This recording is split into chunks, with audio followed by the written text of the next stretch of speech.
Hey, it's Tom from Tom's Tunes. We're gonna dive in a quick abbreviated version of installing plywood on a Crest Pontoon. This is a year 2000, so we have a what I call U-channel, but on these models it wraps back around, and that's gonna give us a place underneath the boat to run a bolt through the bottom, through the tab, and into the plywood. So if we take a look, we've got some started already. These are already in. This is an elevator bolt. It looks like this.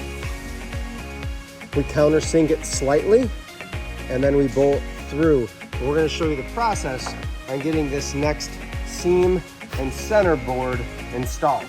I'm going to start by clamping, making sure we're nice and tight on both sides.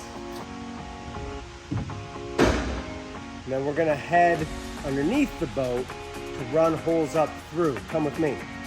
I will usually work sort of one board at a time. We're just going to show you a few holes here to see what it looks like. So this is my seam. What I'm going to do here is run my hole up through here, make sure that I catch the hole in the tab, and I'm drilling up from the bottom. I'm not making any new holes in the aluminum. Simply running right through with a 1/4-inch drill bit up through the existing holes.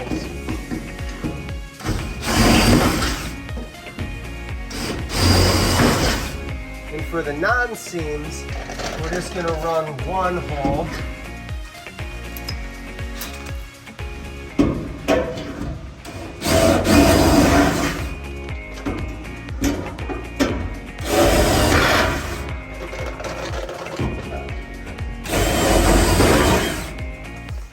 We need to go back to the top side to countersink and run our bolts through. Let's go back up there.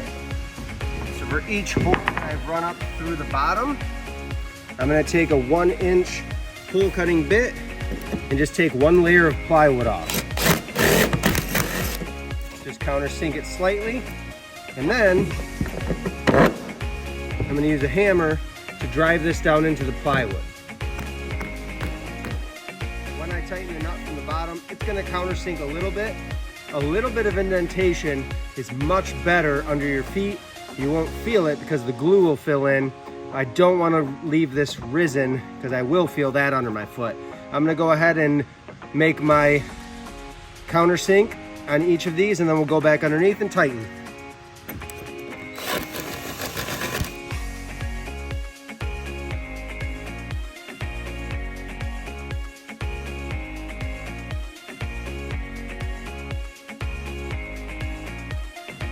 Done on top, let's go underneath and tighten these. So one at a time. This is why this takes a little longer, quite a bit longer than self-tappers. But I'm just gonna tighten. I like to do this by hand so I can get it really snug down. But what we're using is a serrated stainless nut. This is a different type of locking nut. It's gonna help keep this on.